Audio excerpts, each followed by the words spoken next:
and you'll get to slant, and then like your wick will start to do weird things. So these candles are an investment. When you get to the premium sort of side of candles, you want to make sure that they're lasting and you're getting as clean a burn as possible. And also you're not getting extra smoke at the end. So what's great about this lid is that it works double duty. It does double duty. So you can protect the candle from dust and the elements when it's not in use, but also if you don't have a snuffer, and again, you should have one by now, you can drop the lid on top of the candle to snuff it out. But even if you are using a snuffer to snuff out the lid, you immediately want to put the lid on back on the candle itself or on the vessel itself to avoid extra smoke and also to preserve the quality and the integrity of the candle. So these are 100% coconut soy wax, and they have a 65-hour burn time. Let me tell you something. So they recommend that you burn these, I think, 3 to 4 hours at a time. I did a little test, and I burned them for 4 to 6 hours, and it barely made a dent. Like you can see in here, this is about probably like 5 or 6 inches down, but I burned these for 6 hours a day for close to 5 days this week, and this is only as far as we've gotten in terms of the burn. So what that tells me is that the heft and the quality of this soy wax is beautiful. The ingredients that they use to build this out are really quality. She is sturdy. I could smell this candle through the box. And the other one, Caked Up, I could smell it through the box more clearly. Once I took the lid off of Matcha Business, I could smell it thin. But like, even opening the box, I could smell the candles before I unwrap them, which means that it's really quality and that the percentage of fragrance oil that's being used in proportion to the wax is really high, which also is even more expensive. It is quite clear to me that Jackie and Dennis spared no expense in bringing this to life, but still made them fairly affordable, and I am really impressed so far. So let's hop into my favorite portion of a candle, the fragrance. All right, so like I mentioned before, this collection has a lot of gourmand scents, and what I mean by gourmand, they're like foodie sorts of smells. I am not the biggest fan of gourmand scents. Random food smells on the day-to-day, if it's not emanating from a plate in front of me, make me nauseous. There are certain brands that I do not buy because that's all they do and I can't be bothered. That said, I tend to burn my candles really strategically. Some people burn them for deodorizing purposes, like, girl, just clean your house. When I say that I burn them strategically, I don't burn them just to burn them. Ambient fragrance really helps me click into whatever tasks I need to be doing that day. There are candles that I burn when I need to be a little more left brain. So when I have an admin day, or I'm working in a spreadsheet, or I'm doing like formulation math, that's gonna help me like focus a little more and do more of my tasky sorts of things. Then there are candles that I burn when I need to be a little more right brain. So when I'm writing creative briefs, or I need to be inspired, or I'm just ready to like creatively play, those are the candles that I'll burn. And admittedly, when it's time for those more playful moments, it will be a gourmand candle. There's just not a lot of them that I like. Complex gourmand scents are hard to do and they're hard to get right. It's really easy to make them sickly sweet and then they become cloying, and a lot of times that's why a lot of times people get headaches when they smell certain fragrances. And the fragrance itself winds up giving you something somewhere between like cotton candy and mid-price hooker. Some people are into that. I most certainly am not. I think it's worth stating that my intention was to buy Cuffing Season because of the white floral and the citrus notes. It was sold out, so I wound up like meandering around the site and wound up with 2 whole gourmand scents, which leads me to our first one, Matcha Business. So, I just said that I'm not really the biggest fan of gourmand scents. I would say that coffee is usually the exception to that rule. The more coffee in the candle, the better, and the more I'm more likely to burn that If you throw enough coffee notes in there, I'm game. So, Matcha Business, it says that the scent details, the top notes are hazelnut coffee, almond milk, honey, and then the heart notes, or the mid notes, are coffee and lavender, and then the base is vanilla. So, the hazelnut coffee note is the winner for me, to be honest. It's delicious. I find that it's really even apparent in the cold throw. But once you light that candle, it lights that honey, right? And the honey really smooths it out. And I don't know, for me, I get flashes of some sort of spice in there. It feels like a cardamom to me. I know that's not listed on the notes, and I don't know if maybe that's built out somewhere else in another note that's just not detailed. But once the Matcha Business starts to warm up, I get a little flicker of spice, and I really enjoy it. And I don't know if I'm just making that. I don't know. Just for me, I'm smelling either like it's a cardamom or like a star anise, and it's just a little bit that you get here and there as it wafts through the room, and it will fill a room. I have a relatively big room that I'm working out of, and I can smell it, you know, down the hallway or as I'm approaching the door of this room, and it's fantastic.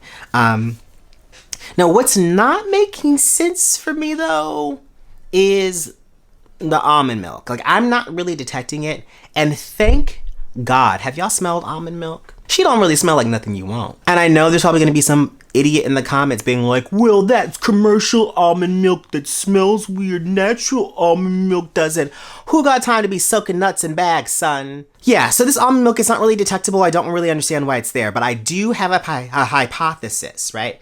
And what I think the purpose of this note is to act like a buffer between the hazelnut coffee note that's at the top and the regular coffee note that's in the middle, which is giving you that light, delicate latte sort of feel. I think that's the overall effect, and I guess that it works because I can't really verify that it's there, but reading it through the notes, that didn't really come through for me. In the heart notes, yes, more coffee.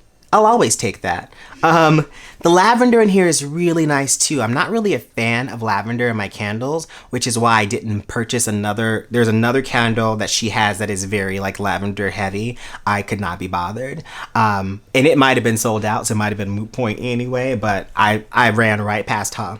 But that lavender in there is just enough to carry that second step of coffee right across the finish line. And then there's like a base of vanilla, which is nice. It's nothing special. It does its job. Overall, I really like this so much more than I thought that I would. I'm actually a little shocked by it. It kept me really productive and like in a buzzy mood. This is something that I could easily burn every morning at my desk as I'm settling in to get started for work. And I'm not even the biggest fan of matcha either, but there is something about this hazelnut and the coffee and the lavender and that honey mix in here. It is phenomenal. So if you like those kinds of scents, if you love a coffee fragrance, Matcha Business, she's the one.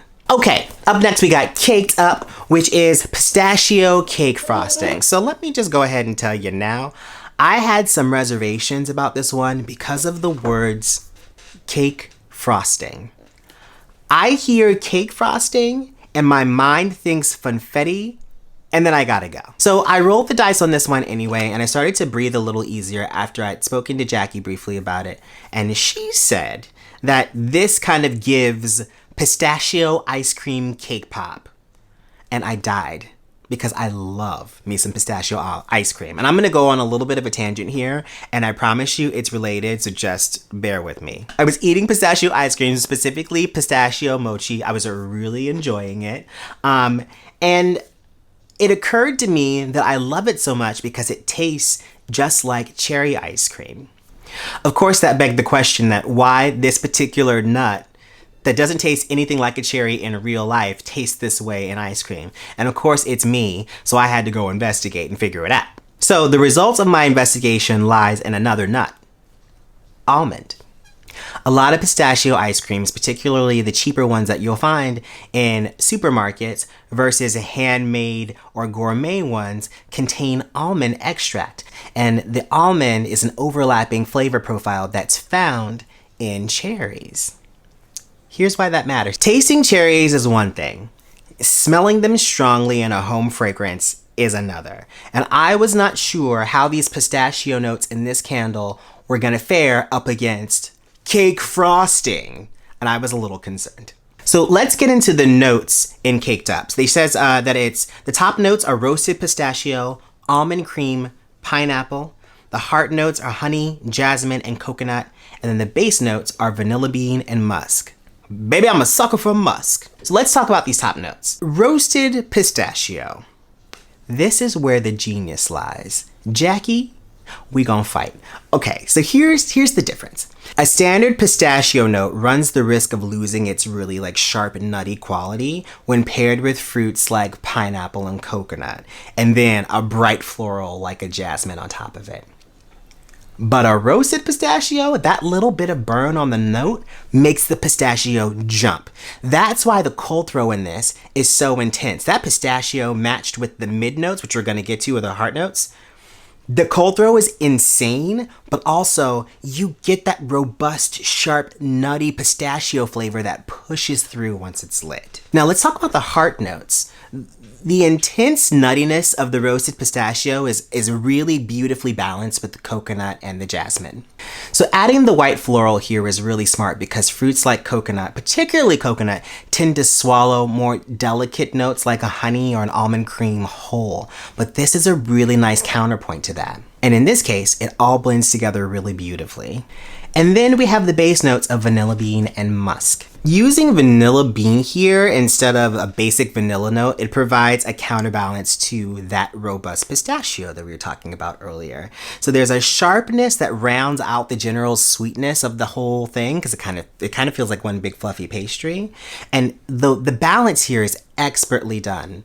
So I don't know who blended these oils, this perfume, but they are masters. Overall, this candle reminds me of one of my favorite things in the world, which is a Korean French bakery.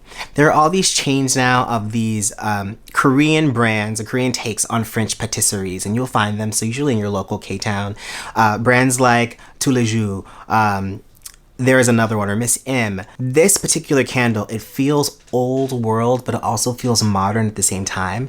The best way I can describe it is like a really sophisticated multi-layer crepe cake, right? So you have all these layers, or they're crepe layers of crepe that build a cake, and then they have coatings on the outside and powdered sugar.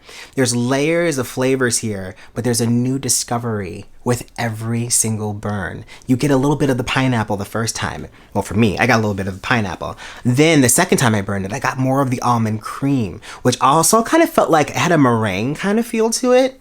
It is really beautiful, and it's actually making me rethink my stance on gourmand fragrances. That's how good this is. So all of that to say, I do want to talk a little bit more about the business sort of branding aspect of this.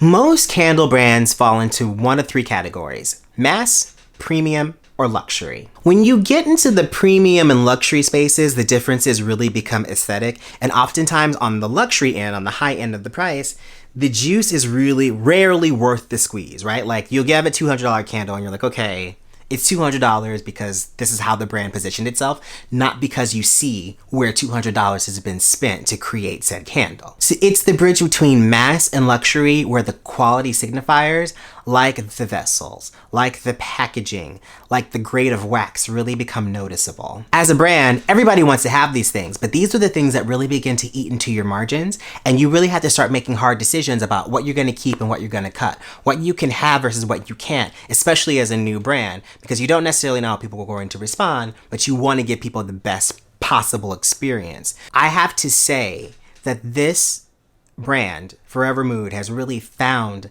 the balance between all of those things. And specifically, shout out to Dennis for finding a way to deliver on a premium promise with a luxury feel, but still making a formidable entry into the market. Dennis and Jackie, you two should be so proud of yourselves. This is a beautiful beginning. And if you came with this heat in the beginning, I cannot wait to see what else you got. Thank you guys so much for watching this review. I am so excited to have gotten my hands on 2 of these. I didn't really want the other, well, there's one more I need. You know what I'm talking about. You know what I need, Jackie? Sliding on this way. Thank you again for coming back to my channel. If you haven't already, or you found this helpful, click like, click subscribe, tell a friend, tell a neighbor, tell that heifer down the street. Y'all ain't going nowhere. You might as well go ahead and watch this channel a little bit. Thanks again. I'll talk to you guys soon.